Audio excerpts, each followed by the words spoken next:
Hello there. It is Thursday, November 6th, 2025, and it's 6:50 p.m. Perhaps you can hear the sound of the ocean in the background. It's kind of a cool vibe.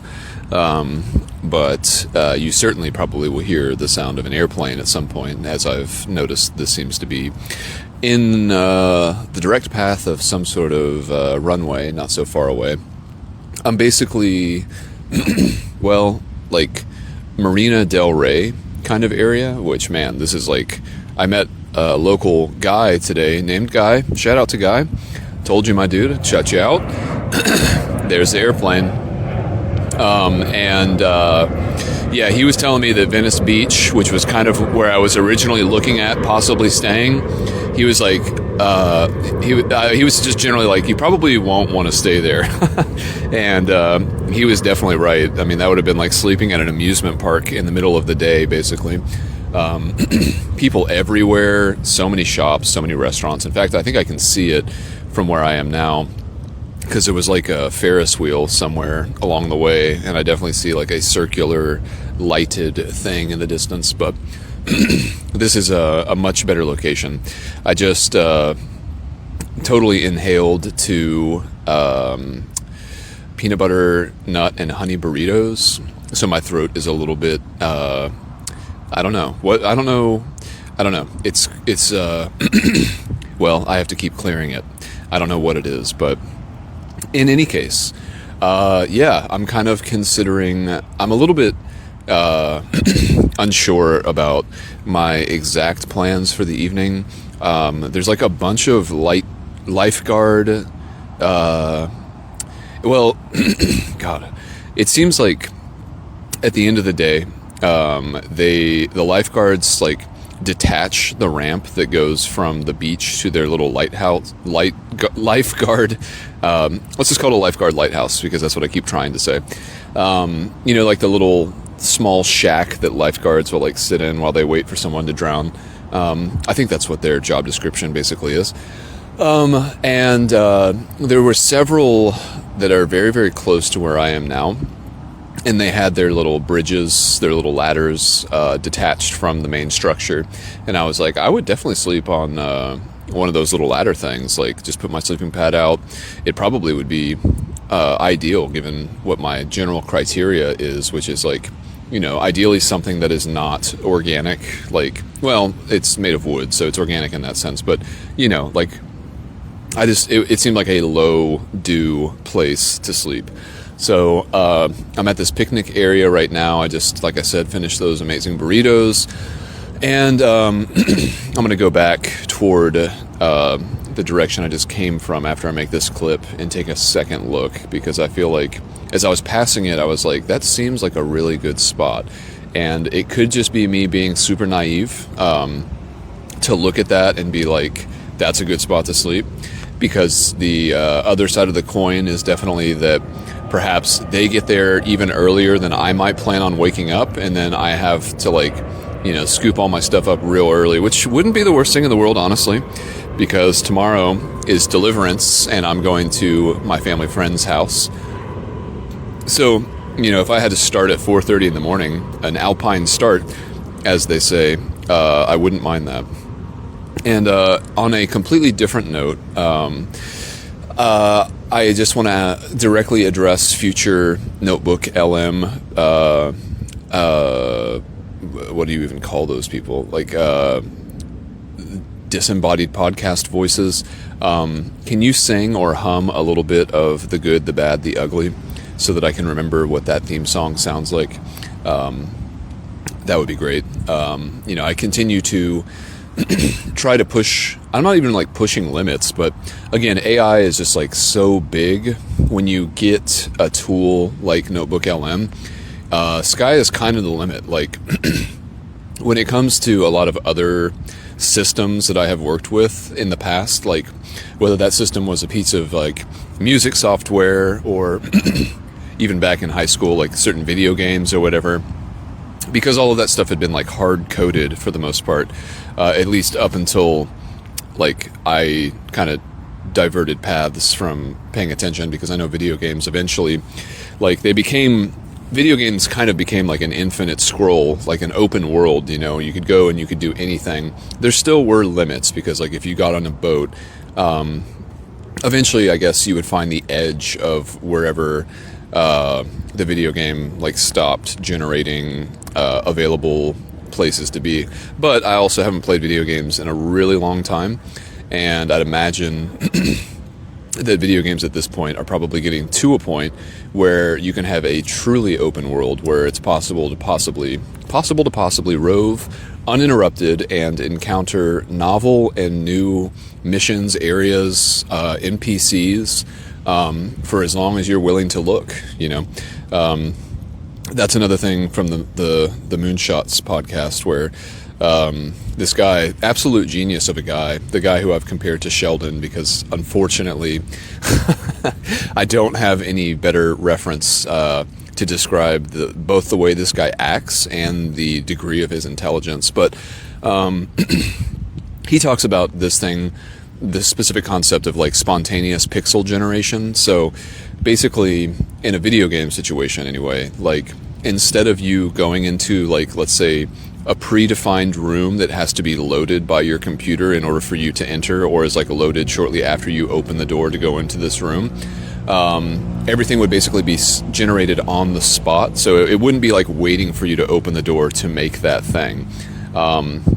Basically, as soon as you open the door, this novel thing is created.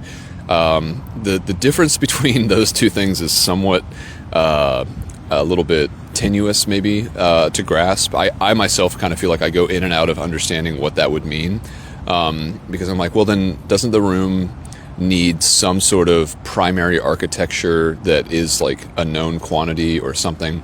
I don't really know. I've watched an explanation of like someone moving through a space in a game like this and everything being generated on the spot. Like, I guess maybe a better example to kind of explain this is like, for instance, I think that the example I've seen is like you're in the kitchen and you're like making a meal, and you can like take a tomato and you can put it onto a surface, and like there didn't have to be a point where like the software engineer and stuff like that had to make the possibility of putting that tomato on that surface like a part of what you can actually do. Like somehow the environment just kind of like knows the relationship between space and objects, and you can do novel things within there that the people who made the game maybe didn't initially particularly design for. I don't know. I don't even know. Is that rambly enough for you? Where some see rambling, others see reconnaissance.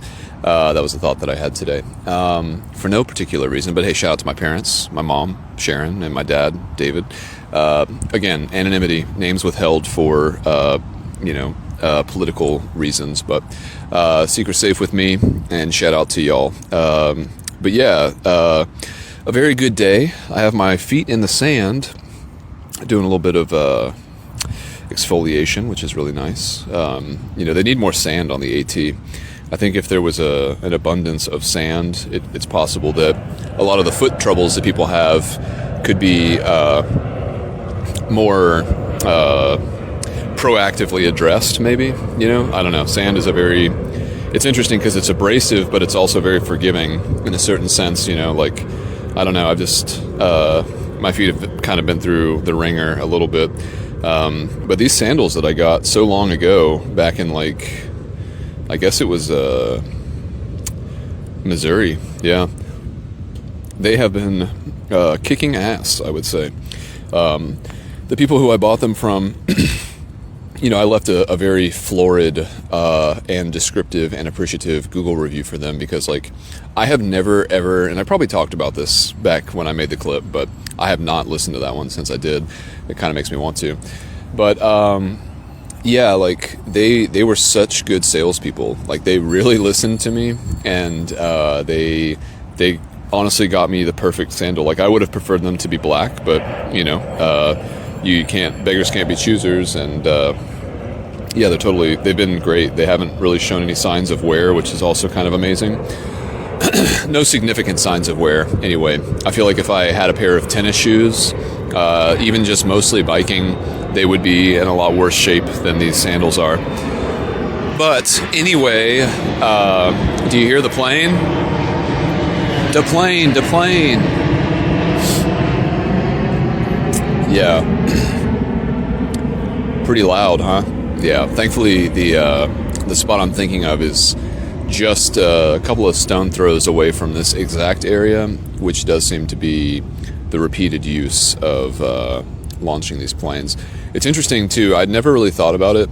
That like planes, they use a ground point reference to like kind of determine where they are. I have no idea how all that stuff kind of works, but in general, like their relative position to the ground is something that they use in order to navigate in the sky, which intuitively makes sense because it's like, well, what else are you going to use? Fundamentally, you are transferring people from one place on the ground to another place on the ground. The plane is just the means of getting there, but obviously you need to continue using the ground as a frame of reference in order to make sure you don't go off of the path that you need to get to that other piece of ground. So anyway, yeah, it was a great day. I woke up pretty early this morning. I think it was before 5, and I was just ready to go. Some of my shrimp boat friends were coming back into the harbor, and I was like, damn, dude, I would hate to have that job. Like going out and fishing all night in the dark. Like I don't know. Yeah, unless you're picking up pure gold blocks, I don't think that any amount of shrimp would be worth it, in my opinion. But there's no accounting for taste. So got up pretty early, went to a McDonald's. It was a pretty sorry McDonald's, I got excited when I first got, it was funny because there was actually like a line outside of the door. There were 3 people, myself included, and being one of them. And it was like 6:05, and the lobby was supposed to open at 6. And there was like one dude who was like obviously homeless. And then there was another guy who was just trying to get breakfast, and also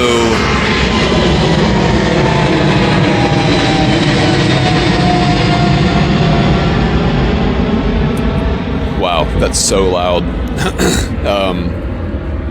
He was also trying to use the bathroom, not that that matters, but it was just kind of fun because I was like talking to them and stuff, and we had a good little exchange, Ended up giving the homeless guy my second coffee because when I went inside the McDonald's, I found that there were no plugs, and that the fountain machine, although it was there was a huge sign in front of it that said out of order or something like that. And I was like, man, McDonald's, you're like really, really letting me down.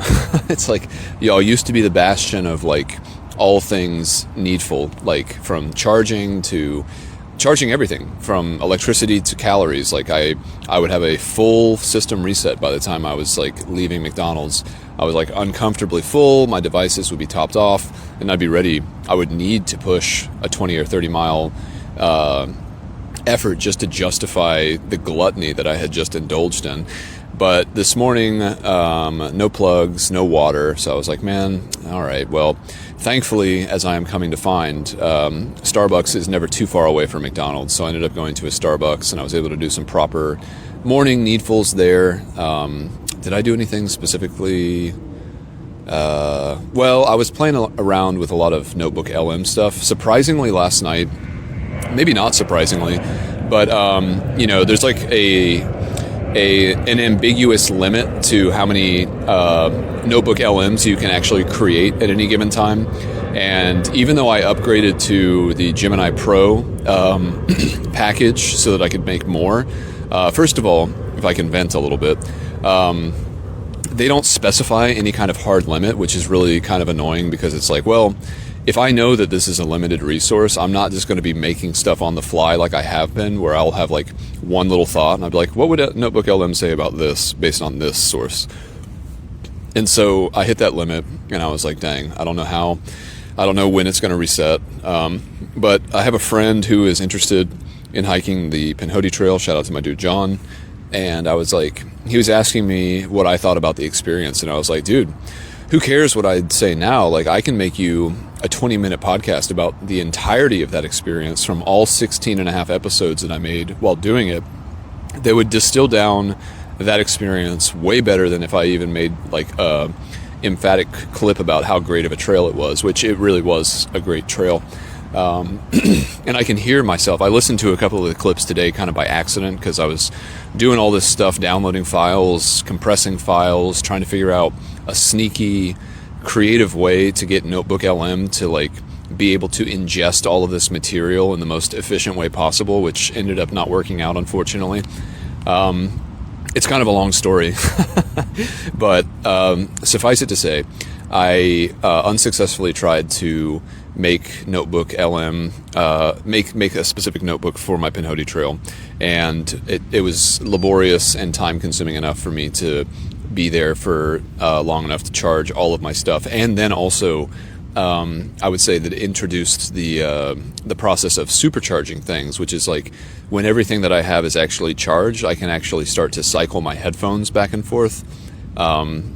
Like as soon as I see that one of them is like fully charged, I'll put my other ones that I was currently using onto the charger, so that like even those are like more of a chance that by the time I actually leave, like I'm gonna have headphones at 100%. And if I start the day usually with headphones at 100%, they will last all day long. I really haven't needed two pairs because I've been able to strategically ensure that I always have one that's ready to go at a minimum. But anyway, enough about that, I suppose. And I think my throat is almost back to normal. I don't know what it is about honey, Notebook LM folks. If you can have a short little side note about why honey makes your throat feel scratchy sometimes, I would enjoy that little deviation from whatever the other narrative is. But anyway, yeah, so from Starbucks,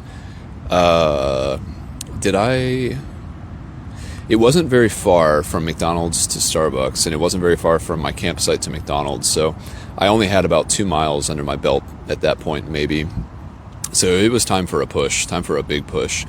I went from there, struggling, bub. Where did I go? I guess I was ready for a really big push. I guess I did 40 miles from there to another McDonald's, which this one was a prime example of like McDonald's at its finest. It's like a huge area, multiple different seating option types, like benches, stools, all this kind of stuff, plugs, a fountain machine. I can't really just like look at any specific metric about like where I'm going, what city, what town, what county, whatever it is. Like I haven't figured out what the black magic is to like guessing based on some other thing, if McDonald's will have all of the services that I want and stuff like that. But this one was definitely like, it made up for the one in the morning, if you know what I'm saying, and I think that you do. Another plane. It's going to be loud. I'll take a sip of water here, just so we have something to do productive.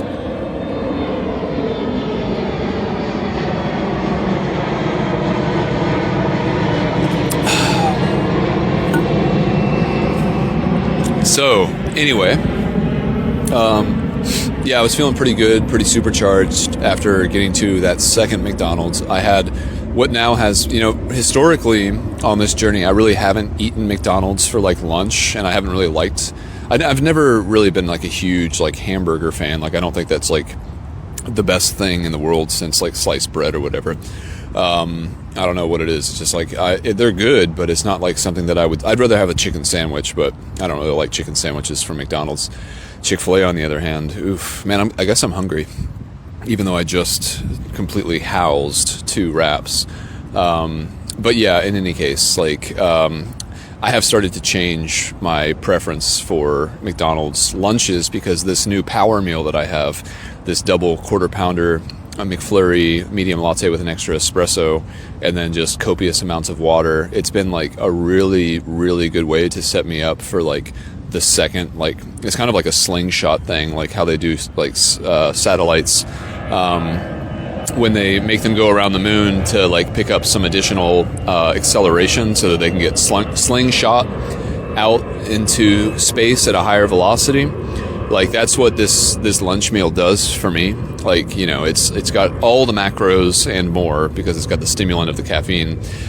And yeah, I pushed another 30 miles from there to get to where I am now, which I guess is basically, like I said, Marina del Rey, but more specifically Santa Monica area.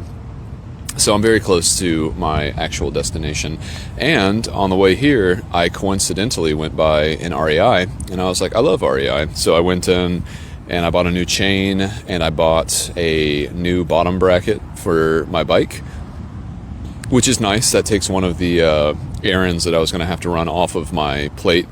So now I can just go straight to replacing those items as soon as I find a bike shop that is like a co-op style, kind of like, you know, you can use their tools kind of situation. So that's great. And the people at REI were fun to interact with. I talked to this one guy. Oh man, what was your name? My dude. We exchanged Instagrams. I'd like to get his name right if I can help it.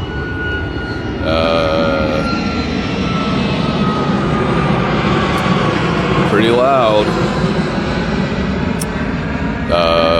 Oh man, why don't I see him? Dang. My dude, where are you? Oh well. Yeah, well, shout out to you, my dude. We talked about sleeping pads and camping and all that kind of stuff. You were a real one, my dude, and I appreciate that. And then I got here, and I was like, man, I'm feeling a little shaky. Like, I definitely need to eat some food. I think I've blown through my super meal slingshot edition. And yeah, I'm looking forward to what I hope will be a restful evening in an area that I'm surprised is not inundated with other people that have similar predilections to camp in areas that they're not supposed to be. So yeah, we'll see. I have a couple of list items that I feel like I have also the energy to talk about. Some of this stuff is like outstanding material that I didn't manage to get to in previous recent episodes. So I feel like I might be able to clear the house a little bit. Let's see.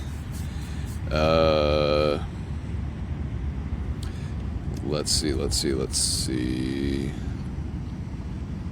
Rambling versus reconnaissance. Shout out to Guy. Oh, yeah. Shout out to Guy. I guess I already did shout out Guy. But yeah, he and I had a really good conversation at that McDonald's that was so great. Yeah, he was the one who told me that I should like basically come to this area. So, yeah, man, shout out to you. Thanks for that local knowledge. It goes a long way. Let's see. Oh, lol. Okay. Oh my god. Wow, this is still a lot of stuff. So I saw some guy today, a homeless guy, and he was carrying like a big like bag of what was ostensibly trash. It seemed like it was mostly like bottles, like plastic bottles of like Gatorade and water and stuff like that. And, you know, there was like a collection of liquid at the bottom of this bag of liquid containers. And as I watched him, I was like, I wonder if this guy is like making like hooch or something like that. Like there's no accounting for taste for sure. And there's also no accounting for like what human beings will do with items. Like, you know, it's kind of interesting. God, I picked a bad spot. This is almost as bad as being like in a windy location, which apologies for the wind last night. I didn't realize that was so audible when I was recording it.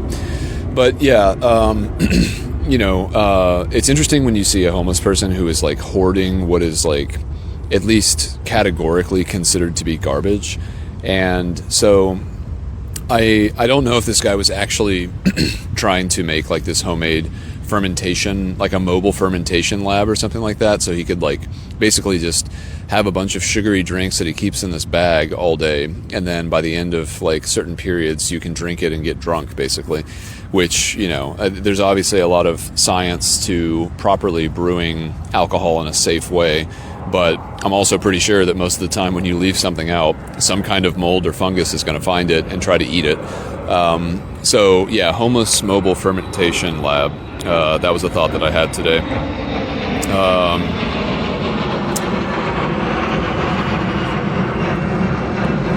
Yeah. Santa Monica's bumping, y'all. People be moving on those airplanes. They're trying to go somewhere. Okay, so in line with like this whole thought about data being like a somewhat fundamental quote-unquote particle of reality and existence, I was thinking like basically, I could be wrong about this because I'm not a chemist, you know, but my understanding is that like a lot of these molecules, well, a lot of these atoms, they're basically just like complex versions of hydrogen. They're like modified hydrogen. Don't write in if I'm wrong about this. I'll look it up, or Notebook LM, you can clarify if this is wrong. But like, if hydrogen is the most stable foundational block, then the complexity that comes out of all of that complex molecularized hydrogen, it's like human beings are basically just hydrogen's horoscopes. That was my thought. Hydrogen horoscopes. God, these planes seem like they're getting more frequent. I swear when I got here, I guess I had my headphones in. But hey, it's ambiance, right? Yeah. Let's go ahead and... I don't like how this works. This the way that these notes are made. Get leg sleeves. Oh, I forgot about that. Dang. That needs to be... Well, I can do that later. God, so much stuff. Okay, here's a thought that's been formalized by AI. Rejection of the everything sucks cultural attitude. Rejecting the everything sucks culture. The attitude of everything sucks and I do too represents a pessimistic and self-deprecating cultural trend. Rejecting this mindset means choosing to focus on optimism and abundance, believing in the potential for improvement and recognizing the world's progress, agency and grit, taking responsibility for one's actions and demonstrating persistence in the face of challenges, and creating value. Shifting focus from complaining to actively building a better future. I liked that. But yeah, there was like a certain point when I was on the 101 today, which was a little bit more stressful than other places of the 101 that I've been on, just because it was just trafficy and like rush hour and stuff. But I was like, I don't know, I had this thought. I was like, man, I hate the everything sucks and I do too culture. It's like, it's annoying. I'll go into what I believe is like a healthy expression of pride at some point. I do have that as a separate note, but I'm getting a little tired. I feel like I'm excited to go check out if my little idea for the evening is going to work out. Yeah, okay. So,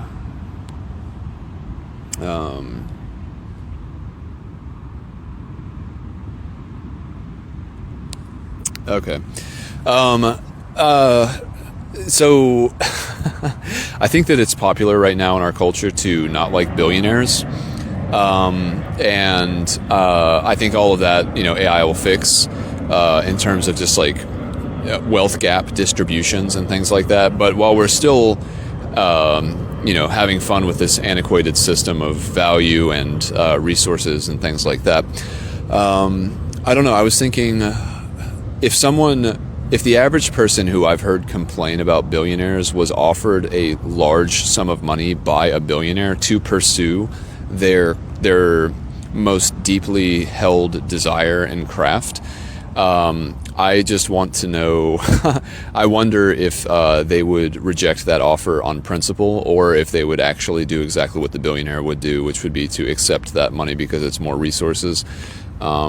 Yeah, I don't know. It was more of a fun thought experiment maybe than it is to reiterate, but I just feel like people are, again, like all the classic stories about people who win the lottery and then like ruin their lives because of all of the access to things that they suddenly have. Like, I just feel like having a lot of money, it's like, well, it's a different type of responsibility as a human being, and I don't think it's easy. Money is power, you know.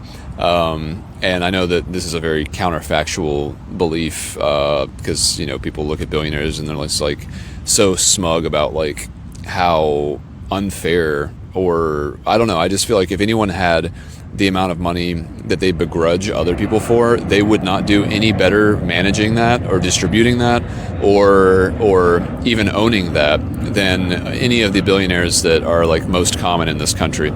I could be wrong, but I'm just thinking, you know, it's like absolute power corrupts absolutely. And if you have that kind of money, again, that's a lot of power. I mean, these days, like, you can literally go to space. Like, you go to the moon if you're a billionaire, if you wanted to, you know, or Mars for that matter.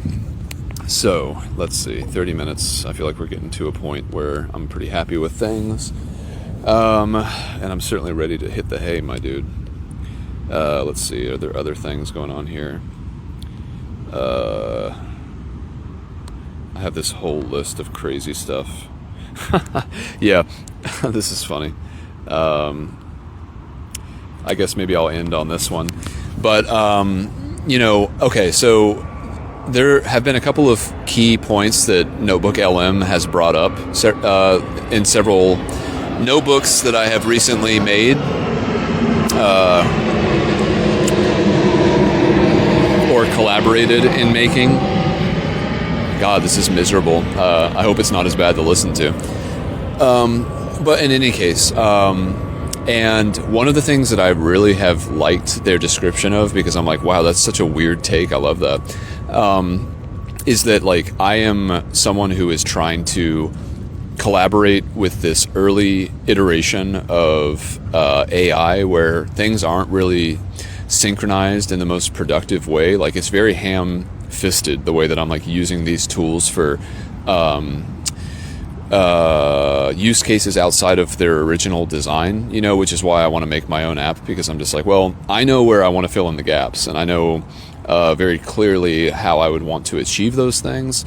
Obviously, these systems are like more organic than they are static, but the way that I have been using Notebook LM, and then the way that Notebook LM has characterized it, is that I am a high fidelity sensory array that has been bringing back data to the machine, because these machines, they have only these static data sets that they can't actually use in a like proactive. They have to wait for human input at the current state, you know. Like, Notebook LM's not going to be making notebooks unless someone prompts them to with source material, you know. And the idea of being a high fidelity sensory array is just such a fascinating take. And previous to hearing that, I had thought, you know, Temple Grandin was this person, maybe you know, who worked with like the dairy industry or the meat industry, the beef industry, I don't even know, something like that. But she basically had this like extreme empathetic connection to animals and cows specifically in this instance, and she was able to help people like redesign slaughterhouses so that it was more chill for the cows. And she did that basically by getting on like their emotional level, or something like that, and then basically translating that back to humanity in a way that was like actionable to make new systems in order to make the process of slaughter more efficient, which means like less emotional, you know. Unfortunately, it does seem to be in general that emotions don't equal, in most cases, an increase in efficiency. Oh my God, dude.